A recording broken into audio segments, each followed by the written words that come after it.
you adjust your valves, you're going to have a different clearance for the intake valves versus the exhaust valves. So you need to know the difference and how to recognize the difference. AI told me an incorrect clearance for these valves this morning.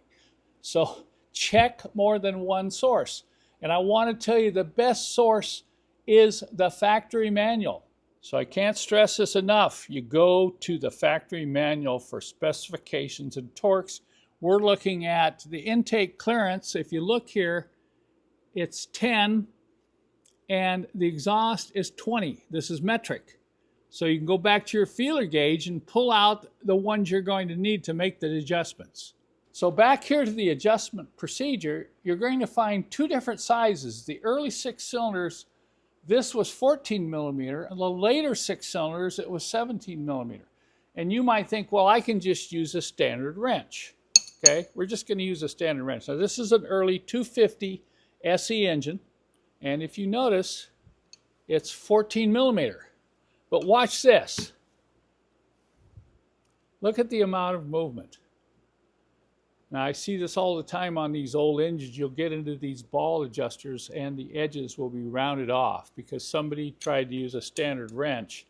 And if you can't get on it straight, it's even worse. You know, it's going to slip off and round off like this. So you have to be very careful. Say, well, Kent, I don't need a special tool. I can just use a wrench. Okay, not so. Now you're looking at a different engine. This is a 280 SE.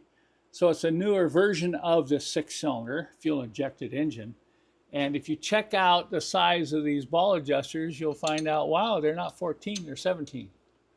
And look at the slop on that wrench. And you can see, because of the interference of the fuel injector lines, and you come around over here, you got some other interference, it's very difficult with a standard wrench to get in here and adjust all these ball adjusters without causing problems. You do not want to round them out. So what I've developed is a special tool, and I'm going to have to provide two sizes, so anyone adjusting these old 6-cylinder engines will have the ability to adjust both the early ones with 14 millimeter adjusters and the later ones with 17 millimeter. This is the special adjusting tool that we make right here in our shop. There's a couple of unique features to this. Number one, the purpose of this bend is to keep the torque right on center line with the nut. But even more so is this is a smaller crowfoot that's been enlarged to 13.5 millimeter. Hey Kent, why 13.5? Because we're going to eliminate the slop by custom grinding these crow's feet. Look at this. Look at how tight that is. You get just, the only movement is in the extension here. So this will allow us to get a wrench, and I prefer just a breaker bar. You don't want a ratcheting wrench because then you're going to be going back and forth. So the breaker bar goes on the end of this. Now you can hold it with this grip. You want to hold it in tight like this, and because it's tight, you're going to be able to rotate this. I'm probably applying over 70 foot-pounds of torque here. There, it moves. This is a self-locking nut that is driven down into mismatched threads. That's going to be the same on both this engine and the M130 behind me, but the sizes are different, and that's why in my special tool, I'm going to be providing two sizes. So if you get confused, you're not sure about the engine you have, you'll have both sizes. We're ready to begin adjusting, and we can locate the intake versus the exhaust. I'm using a 27 millimeter socket with a 3-inch extension. You can't be too short, you can't be too long. If you're too long, you can't get it in there. But I can reach down now and easily move this inside those front pulleys. And we're going to get on that big nut, and you always turn it clockwise facing the engine. Do not turn it counterclockwise. So I can rotate this over. Let's say we're going to adjust this second lobe here. So I'm going to turn it over until it's straight up from the rocker.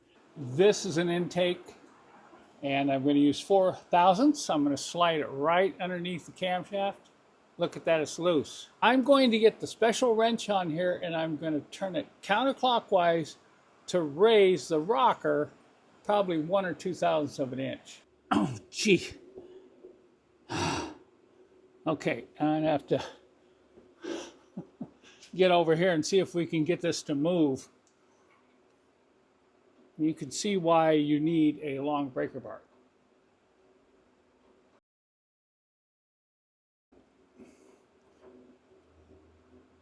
I can't move it with this wrench. If I try any harder, something's going to break or I'm going to bend something. So what do you do now? This is why we recommend you have a spring compressor, because what we're going to have to do is we're going to have to remove this rocker arm, and we're going to have to get a socket on here to try to get this broken loose and moving before we can make our adjustment. In on top of the valve, and we're going to lower it, push it down, and then we can remove the rocker. I did 17mm socket, 1/2-inch drive, long breaker bar. We're going to set that right on the adjuster, and I'm going to see if I can get it to move. There we go. Okay, now it's moving. So what I'm going to do, I'm going to try to remember where it was, but I'm going to rock it this way, rock it this way, rock it this way, and that'll loosen it up enough that I can get the rocker back on here now and complete the adjustment. Now I'll check the clearance again. Look at that. 4 won't go in. 3 goes in. So I'm going to get the wrench on here and we're going to turn this in clockwise, probably about 1/4 of a turn.